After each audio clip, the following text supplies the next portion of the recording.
7 लोगों के सामने 7 किस्म की बातों से परहेज करो। नंबर 1, गरीबों के सामने अपनी दौलत की बातें ना करो।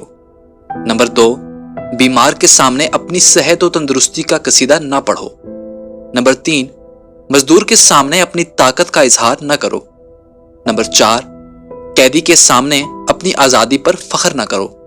नंबर 5, रंजीदा अफसुर्दा के सामने अपनी खुशहाली का इजहार ना करो। नंबर 6, बे औलाद के सामने अपनी औलाद की जलवा नुमाई से परहेज करो। नंबर 7, यतीम के सामने अपने माँ बाप की गुफ्तगू से गुरेज करो। इसी के साथ आज की वीडियो का इख्तिताम करते हैं। उम्मीद है आपको आज की वीडियो पसंद आई होगी।